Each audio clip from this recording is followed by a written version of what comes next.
पर यह आरोप है कि आपने जब आपसे आपके द्वारा नियम तोड़े जाने पर चर्चा की गई तब आप संघ को बिना सूचना दिए, प्राइम मीटिंग चल रही थी, प्राइम टाइम था, उसमें आप बिना बताए आप लेफ़्ट हो गए और उसके बाद जब दोबारा आप आए तो आपने संघ को कोई कारण नहीं बताया कि आप जो है मीटिंग से क्यों लेफ़्ट हुए थे, पहला आरोप। और दूसरा आरोप, जब आप दोबारा ज्वाइन हुए तब आपने जो व्यवहार किया वो व्यवहार संघ के अनुकूल नहीं है, संघ के सर्वथा प्रतिकूल है और संघ को उस पर बहुत भारी आपत्ति है। क्या आपको यह जो आरोप आपके ऊपर लगा है, आपको यह आरोप समझ में आ गया है? आदरणीय आचार्य अशोक जी, क्या आपको यह आरोप समझ में आ गया है? दोनों प्रस्ताव जो उस समय रहे थे, आप बार बार रखने की जरूरत पड़ रही है। नहीं, ये घटना दो हैं और नियम भी दो नियम उल्लंघन हुए हैं। घटना एक ही है, कोई उल्लंघन नहीं किया मैं उसमें, अपनी मर्जी से गया, अपनी मर्जी से आ गया मैं। आदरणीय आचार्य अशोक जी, अपनी मर्जी जो है वो ठीक है, लेकिन अपनी मर्जी नियमों के आड़े आए, नियमों का उल्लंघन हो तो वहाँ पर अपनी मर्जी नहीं चलती है। नियम इसीलिए बनाए जाते हैं कि हमारी मर्जी जहाँ तक चल सकती है वहाँ तक चलाएं, जहाँ पर नियम आ रहे हैं तो वहाँ पर नियमों की मर्जी ही चलेगी। यदि आपको यह आरोप समझ में आ गया है तो बताएं, नहीं तो मैं संघ की तरफ बढ़ता हूँ। क्या आपको यह आरोप समझ में आ गया है? समझ में आ रहा है आरोप जी। कैसा आरोप लगाया? आदरणीय संघ, जो मैंने आरोप बताया है, यदि वह आरोप संघ को समझ में आ गया है तो ठीक है, अगर नहीं आया है तो कृपया हैंड रेज करें, हैंड रेज करें, हैंड रेज करें। जी, बहुत बहुत साधुवाद आदरणीय संघ। तो आदरणीय आचार्य अशोक जी, जैसा कि आपको पहले ही बताया जा चुका है कि आप संघ के शुरुआती आचार्यों में से हैं, बिल्कुल शुरुआती आचार्यों में से, और इसके अलावा आप विपश्यना भी गए हैं। आप कितनी बार विपश्यना गए हैं आदरणीय आचार्य अशोक जी, कृपया संघ को बताएं। फर्स्ट टाइम गया हूँ, पहली बार गए हैं। और आप संघ में जब से जुड़े हैं तब से अब तक मैं देख रहा हूँ कि शायद ही कभी आपने जो है एब्सेंट रहे हो आप, और हर रोज़ सुबह 5:15 जुड़ते हैं, करेक्ट? एक आध मिनट ऊपर नीचे रहा होगा कभी, और ध्यान साधना करते हैं, विपश्यना करते हैं। क्या मैं ठीक कह रहा हूँ? जी ठीक कहते हैं। जी। आदरणीय आचार्य अशोक जी, क्या ध्यान करने वाले व्यक्ति से, विपश्यना करने वाले व्यक्ति से कभी हड़बड़ाहट, उतावलापन, चिड़चिड़ाहट, क्रोध, क्या इसकी अपेक्षा की जानी चाहिए? क्या नहीं, लेकिन कभी कभी हो जाता है कभी। ये जो हो जाता है, क्या यदि कोई व्यक्ति कहे कि ये हो जाता है तो क्या उसको ऐसा समझ सकते हैं कि उसका अपने ऊपर नियंत्रण है? नियंत्रण खोने के बाद ही ऐसा होता है ना। नहीं, नियंत्रण अगर होता तो ऐसा होगा ही नहीं। नियंत्रण नहीं है इसलिए तो ऐसा हो रहा है, ऐसा मेरा मानना है। अगर आप ऐसा समझते हैं तो ठीक है, नहीं तो मैं संघ की तरफ बढ़ता हूँ। संघ ये समझता है कि आपके ऊपर नियंत्रण नहीं है। क्या आपको कारण मालूम है कि आपके ऊपर आपका नियंत्रण क्यों नहीं है?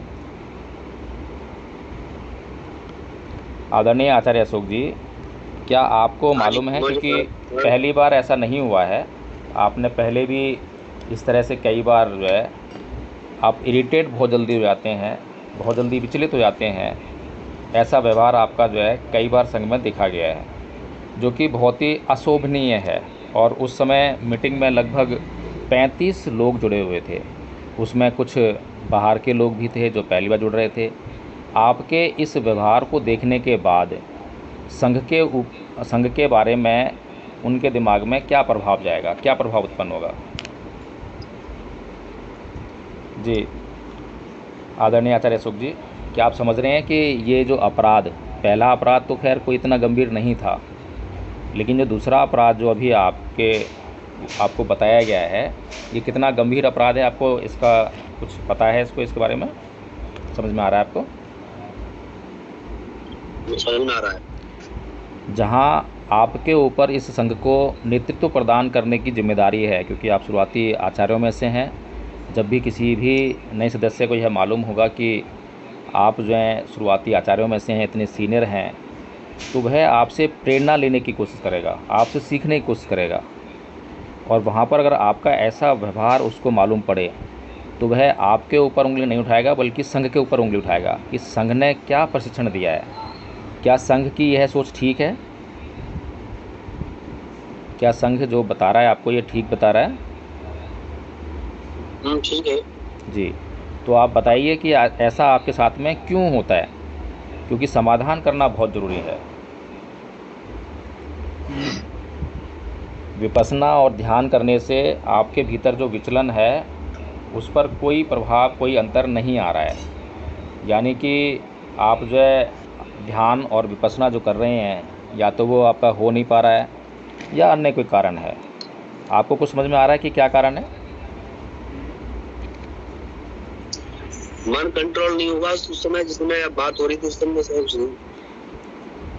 आदरणीय आचार्य अशोक जी, क्योंकि संघ जो है किसी भी सदस्य का शत्रु नहीं है। संघ प्रत्येक सदस्य का मित्र है, कल्याण मित्र है, और वह कल्याण करना चाहता है। तो इसीलिए जब कल संघ ने आपका ये व्यवहार देखा, जब मैंने आपको यह कहा था कि आपको दंडित किया गया है, तो ऐसी कोई कार्रवाई आपके खिलाफ़ नहीं हुई थी, ना ही आपको दंडित किया गया था। लेकिन जो व्यवहार आपका होना चाहिए था, सबसे पहले तो आपको संघ के न्याय पर भरोसा होना चाहिए था कि संघ कभी ऐसा कर ही नहीं सकता, ऐसा हो ही नहीं सकता कि मेरी अनुपस्थिति में संघ कोई निर्णय दे दे। तब आपको जो है संघ से बड़ी शालीनता से ये पूछना चाहिए था कि आदरणीय संघ, कृपया ये बताएं कि मैं मीटिंग से लेफ्ट हो गया था, क्या मेरी अनुपस्थिति में आप लोगों ने निर्णय लिया है? तब आपने ऐसा व्यवहार जो है संघ के सामने प्रकट नहीं किया, बल्कि इसके बिल्कुल उलट व्यवहार प्रकट किया, जो कि बिल्कुल अनुचित है। और इसे अगर मतलब जो है सामान्य भाषा में कहें, लोकल भाषा में कहें, तो बदतमीज़ी वाली बात है ये। इसमें कोई भी जो है सेंस समझ में नहीं आ रहा था। तो मैं आपको, अगर आपकी अनुमति हो तो मैं आपको बताना चाहूँगा कि ऐसा क्यों हो रहा है, इसका कारण क्या है।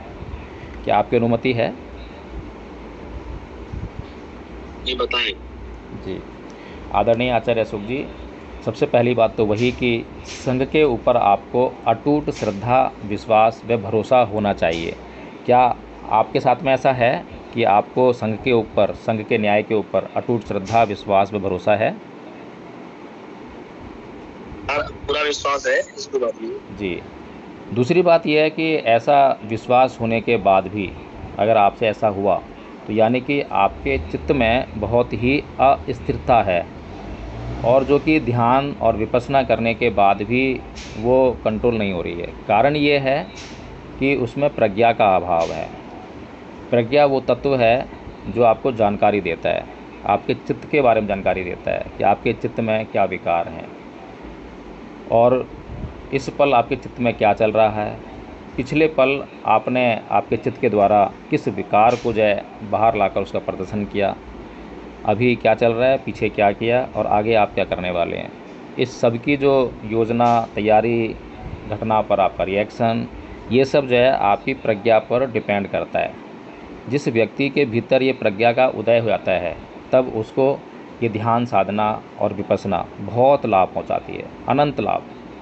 वो बुद्ध तक बन सकता है। लेकिन जिसके भीतर प्रज्ञा का उदय ना हो, और वो चाहे कितना भी ध्यान करे, कितनी विपश्यना करे, ऐसे लोग आपने देखे होंगे, अपने आस पड़ोस में देखे होंगे, मैंने भी कई लोग देखे हैं जो पता नहीं कितने विपश्यना के शिविर करके आए हैं, लेकिन कोई फ़र्क नहीं है उनके व्यवहार में। और आप मेरे को देख रहे होंगे, मैंने केवल एक ही विपश्यना का कैंप किया है। ऐसा मैं कोई ईगो के होने नाते नहीं कह रहा हूँ, लेकिन हमें ये समझना चाहिए कि कब किससे हमें क्या व्यवहार करना है। हमें हमेशा सचेत रहना चाहिए, हमें हमेशा हमारे चित्त की जानकारी होती रहनी चाहिए। घटना की आहट हो जाए तो उस घटना को कंट्रोल करने की हम में दक्षता होनी चाहिए।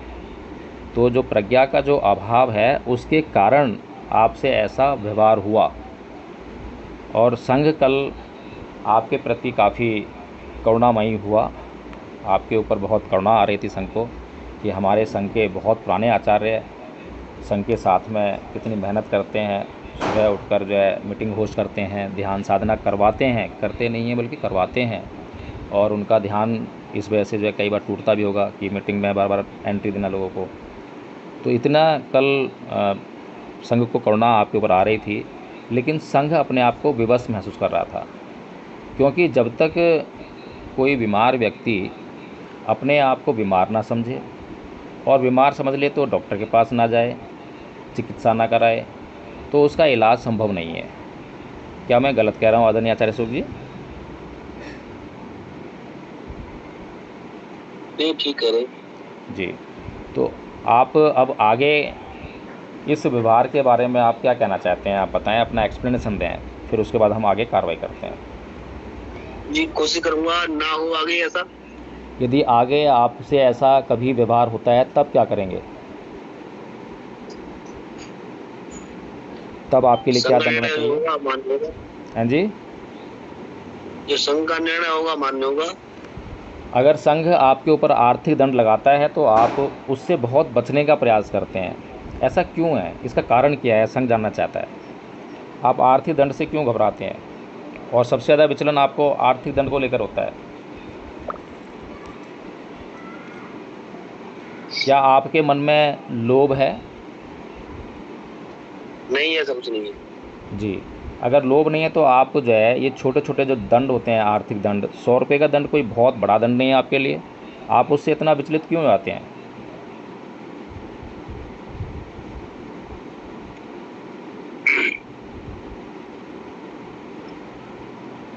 जी बताएं आदरणीय आचार्य अशोक जी।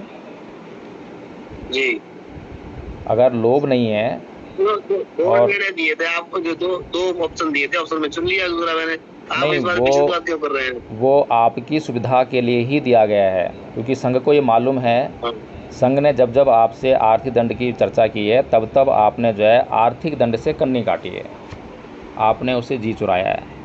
तो क्योंकि ये भी एक समस्या मन में हो सकती है, और कल भी जब आपके भीतर ये जो उतावलापन, झुंझलाहट आई थी, जो ये प्रदूषित व्यवहार देखने को मिला था, उसका कारण भी वो आर्थिक दंड का बताया जाना था। मैंने स्वयं आपको जो है यह बताया था कि आपके ऊपर आर्थिक दंड लगाया गया है। इतना सुनते ही आप तिलमिला गए थे, क्योंकि ये पहली बार नहीं है, पहले भी ऐसा हुआ है। तब आपके ऊपर कोई कार्रवाई नहीं हुई और उसका परिणाम आज संघ को जो है कल जो घटना घटी है उसके रूप में भुगतना पड़ा है।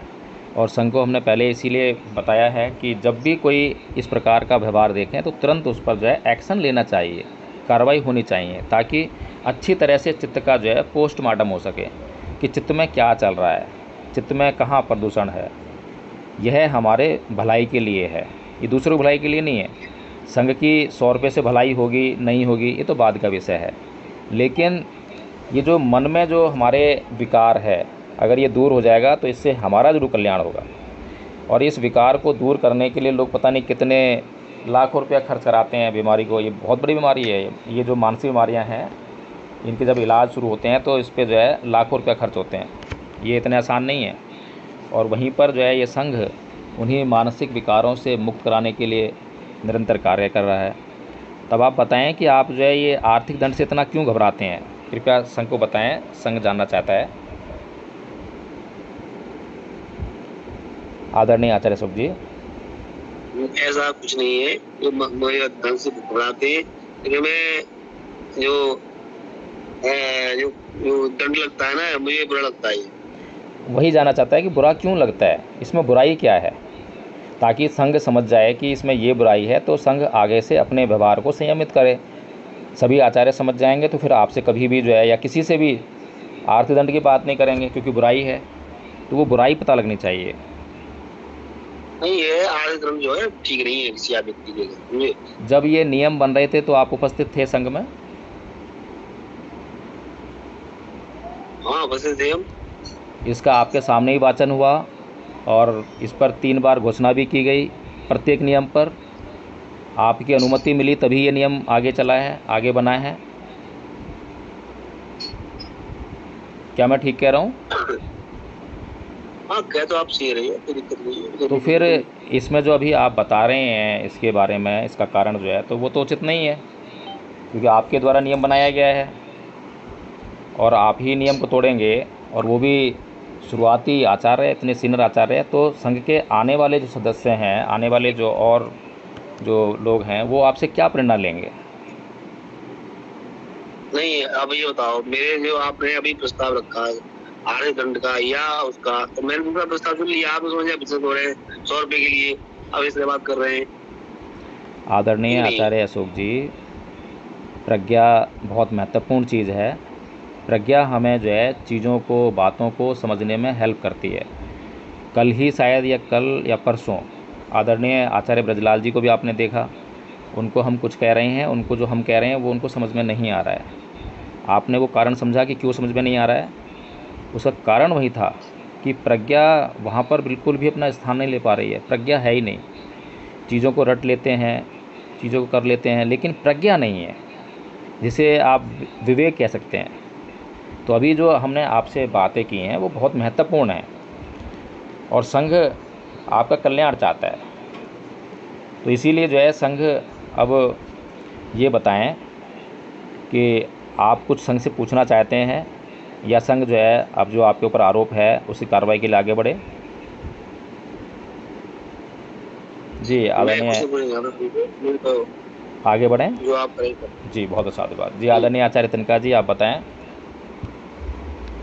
जी आदरणीय जी, मैं आदरणीय आचार्य अशोक जी से ये जानना चाहूंगी, क्योंकि आर्थिक दंड को लेकर उन्होंने कहा कि उनको अच्छा नहीं लगता, तो जो चीज उनके लिए अच्छी नहीं है वो औरों के लिए भी अच्छी नहीं हो सकती है, इसीलिए इस बात को जानना बहुत ज्यादा जरूरी है कि उसमें क्या बुराई है।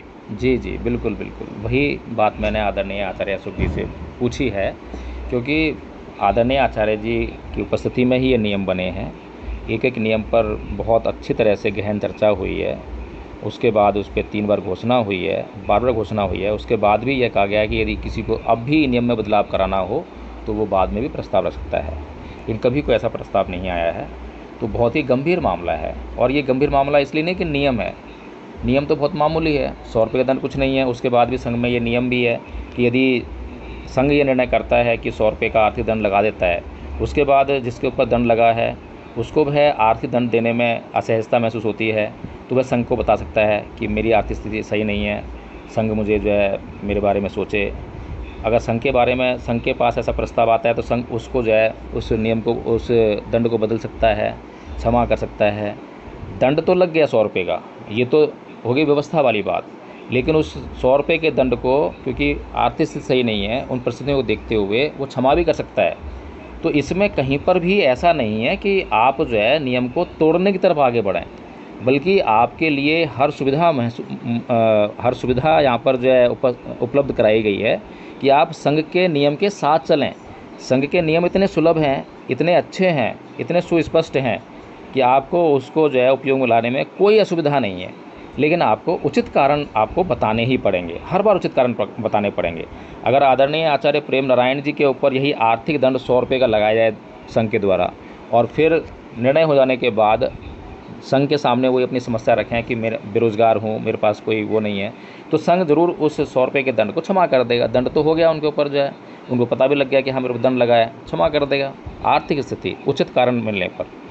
तो इसीलिए आदरणीय आचार्य अशोक जी, ये जो हमारे मन के भीतर जो है कहीं ना कहीं, किसी न किसी कोने में जो है लोभ छुपा हुआ है, वो लोभ जो है, आप आदरणीय संघ को हर महीने 1000 रुपये का सहयोग करते हैं, ऐसा करते हैं ना आप आदरणीय आचार्य अशोक जी? जी जी, और नियमित रूप से करते हैं। तो ऐसा हो सकता है कि आपने एक व्यवस्था अपने माइंड बना रखी हो कि मैं केवल 1000 रुपये ही संघ को दूंगा, इसके अलावा और 1 रुपया भी फालतू नहीं दूंगा, या आपके जो आपने एक आर्थिक व्यवस्था का ढांचा बना लिया हो। तो ये कुछ कारण हो सकते हैं। तो उन्हीं कारणों में आप स्वयं से चिंतन करें कि, क्योंकि ये आपके लिए गंभीर समस्या है, आपका ये व्यवहार संघ के भीतर है, ये व्यवहार जो आपका हर जगह ऐसा ही लोगों को दिखाई देगा, इसलिए आपके लिए जो है, आपकी रेपुटेशन, आपके व्यक्तित्व के लिए गंभीर खतरा है इसमें। तो ठीक है, मैं आदरणीय संघ, तो आदरणीय आचार्य अशोक जी, आप इस आरोप को स्वीकार करते हैं, फिर आगे बढ़ें इसमें। आदरणीय आचार्य अशोक जी, क्या आप इस आरोप को स्वीकार करते हैं? आगे चले। जी, स्वीकार है आपको?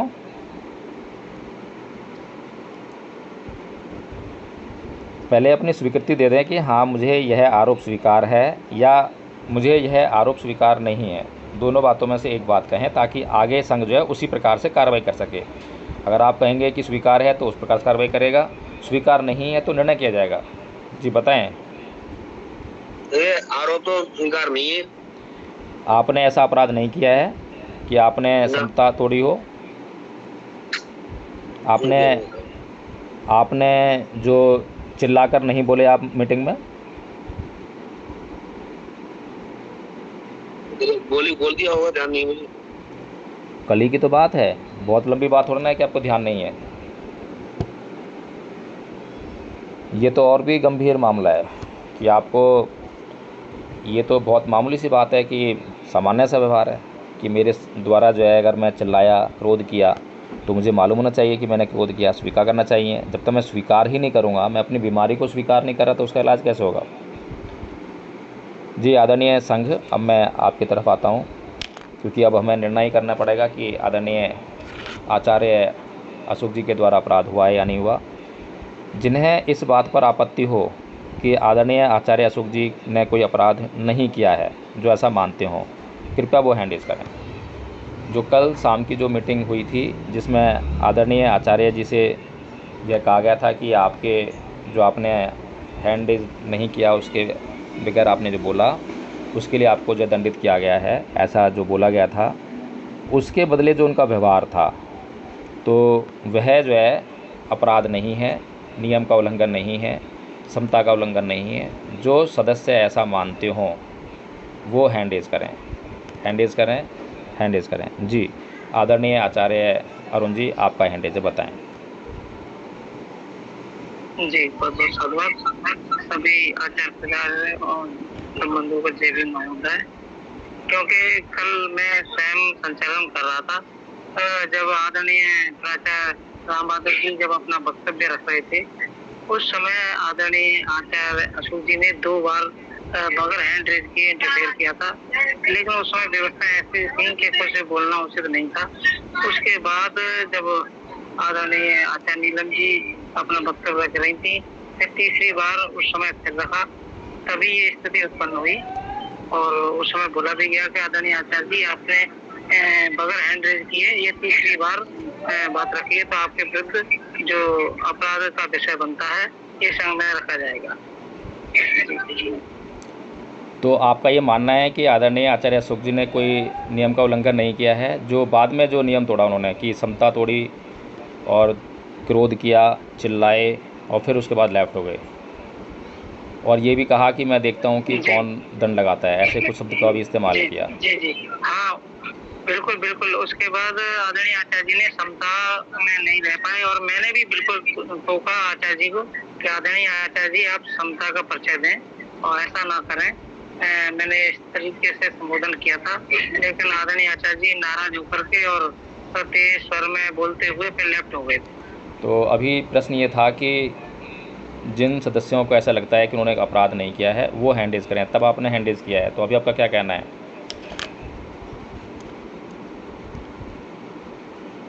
अपराध किया है या नहीं किया? सबसे प्रश्न किया था मैं मानता हूं कि अपराध किया है। जी बहुत बहुत साधुवाद। तो आदरणीय संघ, सर्वसम्मति से फैसला हुआ है, ये निर्णय हुआ है कि आदरणीय आचार्य अशोक जी ने यह अपराध किया है। अब आदरणीय आचार्य अशोक जी, क्या आपको यह संघ का निर्णय स्वीकार है?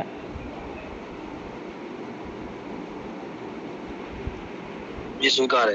जी बहुत बहुत साधुवाद आदरणीय संघ, आदरणीय आचार्य जी। आदरणीय संघ, अब संघ जो है आपसे दंड के ऊपर प्रस्ताव आमंत्रित करता है। कृपया हैंड रेज करें जिनके पास दंड के लिए कोई प्रस्ताव हो। कृपया हैंड रेज करें जिनके पास दंड के लिए कोई प्रस्ताव हो। कृपया हैंड रेज करें जिनके पास दंड के लिए कोई प्रस्ताव हो। जी किसी का हैंड रेज नहीं है, कोई प्रस्ताव नहीं है। जी आदरणीय संघ नायक जी, मैं ज़रा नियम पढ़ जी। के सुना देता हूँ। पहले जो है समता को लेकर जो नियम है, आदरणीय संघनायक जी एक मिनट मुझे समय दें, मैं नियम पढ़ के सुना देता हूँ। नियम नंबर 44 है, संघ का प्रत्येक सदस्य समता का परिचय देगा। समता के व्यवहार की जांच नियमित रूप से संघ नायक, उपसंघ नायक व प्राचार्य करेंगे। साधारण सदस्य भी शिकायत कर सकते हैं। प्रत्येक सदस्य समता टूटने पर उसे तुरंत स्वीकार करेगा। मालूम ना पड़ने पर दूसरे सदस्यों द्वारा ध्यान दिलाने पर उसे कृतज्ञता के साथ स्वीकार करना करेगा। कोई भी सदस्य किसी अन्य सदस्य की कोई गलती बताता है या शिकायत करता है या समता के टूटने की जानकारी देता है तो उसके भीतर उस सदस्य का कल्याण करने की भावना के अतिरिक्त कोई अन्य भावना नहीं होनी चाहिए। कटाक्ष या तंजात्मक भाषा से बचना चाहिए। और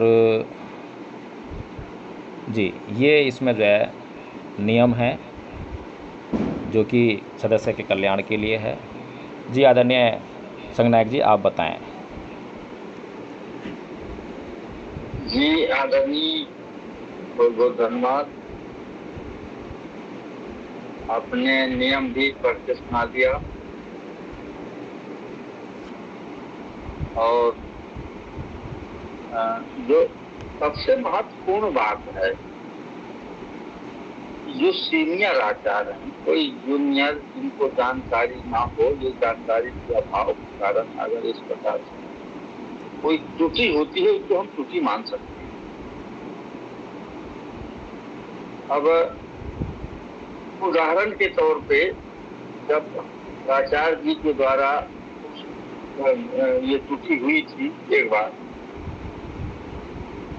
उनको भी यही कहा गया था, कोई सामान्य आचार्य अगर कोई त्रुटि करते हैं वो भी संघ जो है उसको भी समझता है, लेकिन जो विशेष आचार्य होते हैं, जो सबसे पुराने आचार्य हैं, जिनके सामने संघ का निर्माण हुआ, संघ का नियम का निर्माण हुआ, अगर ऐसे आचार्य नियम को तोड़ेंगे या नियम का उल्लंघन करेंगे या उसको स्वीकार नहीं करेंगे तो मैं समझता हूँ इससे बड़ी जो विडंबना है वो कुछ नहीं हो सकता है।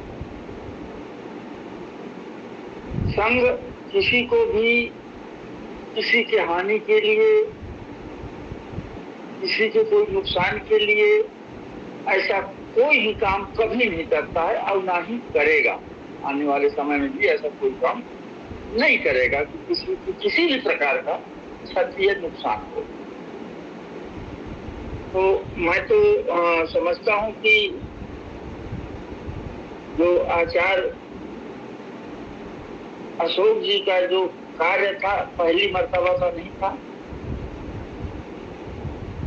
आचार्य जी ने इतना सीनियर होते हुए भी, जैसे आपने कहा कि विपश्यना भी ज्वाइन किया है उन्होंने और रोज विपश्यना करते हैं।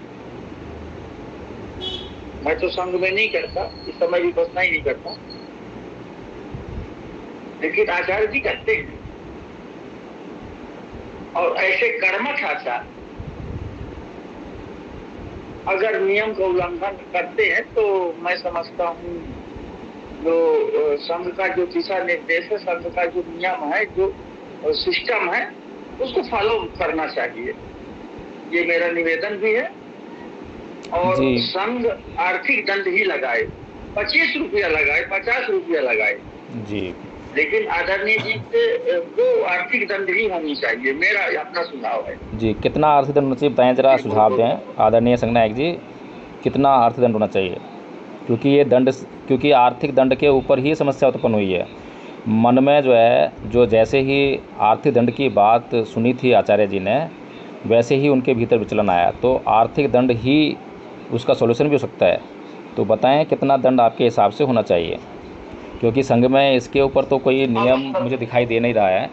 और संघ का ये नियम है कि जिस नियम पर कोई नियम ना हो आर्थिक दंड का, तो उसमें जो है 100 रुपये का नियम है, ऐसा मुझे जानकारी है।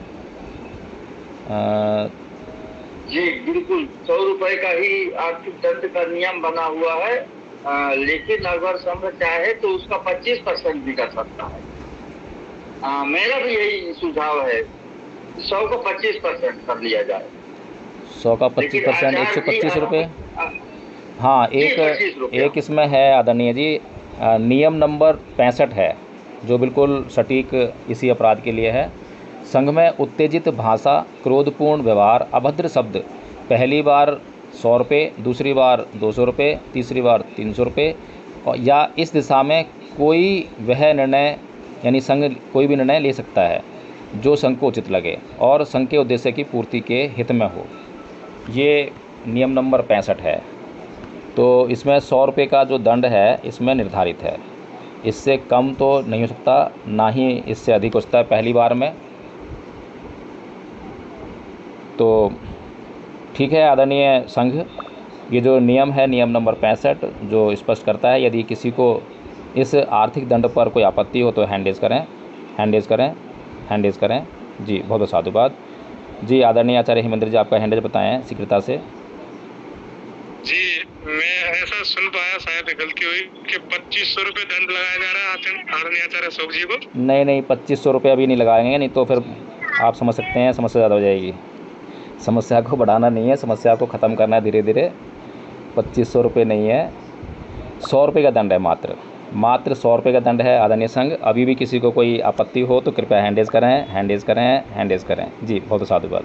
जी आदरणीय आचार्य अशोक जी, आपके ऊपर जो है इस व्यवहार के लिए, जो कि आपने स्वीकार भी नहीं किया, हालांकि आपके स्वीकार ना करने के लिए भी इसमें एक नियम बनाना चाहिए कि जो स्वीकार नहीं करते हैं उनके ऊपर डबल दंड लगना चाहिए यदि संघ में ये निर्णय होता है तो। और सर्वसम्मति से निर्णय हुआ है, बहुमत से भी नहीं हुआ है। संघ के सभी सदस्यों ने ये माना है कि हाँ ऐसा हुआ है। तो आपके ऊपर 100 रुपये का दंड जो है, आर्थिक दंड निर्धारित किया गया है। क्या आपको यह दंड मंजूर है आदरणीय आचार्य अशोक जी? जी मंजूर है। जी बहुत बहुत साधुवाद। और संघ आपको सूचना देना चाहेगा कि नियम नंबर 65 स्पष्ट है कि ये पहली बार 100 रुपये का दंड है, दूसरी बार में 200 का है, और इसी तरह से ये आगे बढ़ता जाएगा। तो इसलिए संघ उम्मीद करता है कि आप अपने व्यवहार को जो है जाँचें, स्वयं से जाँचें और उसको कंट्रोल करने का प्रयास करें। संघ में कहीं पर भी किसी भी सदस्य के लिए कोई आपत्ति दर्शाने का कोई मौका ही नहीं है कि कोई अन्याय हो तो आपत्ति होगी, अन्याय होता ही नहीं है, अन्याय करने के लिए कोई प्रक्रिया ही नहीं है। तो इसीलिए संघ के ऊपर अगर भरोसा है, विश्वास है, तो आप संघ में अपनी आपत्ति दर्ज कराइए, प्रस्ताव लेकर आइए, आपके साथ में पूरा न्याय होगा, हुआ है और आगे भी होगा। जी बहुत बहुत साधुवाद आदरणीय संघ। इस प्रकार से यह प्रस्ताव भी कंप्लीट हुआ और अब 2 दंड जो हैं आदरणीय आचार्य अशोक जी को भुगतने पड़ेंगे। पहला जो प्रस्ताव आया था उस पर 10 दिन के लिए उनको मौन रहकर जो है संघ की मीटिंग ज्वाइन करनी पड़ेगी, और जिस प्रकार से वो होस्ट करते रहे हैं मीटिंग वैसे ही होस्ट भी करेंगे। और उसके अलावा जो है 100 रुपये का आर्थिक दंड अब से अगले 48 घंटों के भीतर वो जो है संघ को अदा कर देंगे। अगर संघ को यह 48 घंटे के भीतर यह आर्थिक दंड जो है, जो 100 रुपया है, अगर नहीं मिलता है तो फिर यह डबल हो जाएगा। ये भी सूचना जो है संघ आपको दे रहा है। बहुत बहुत साधुवाद आदरणीय संघ। जी अब आदरणीय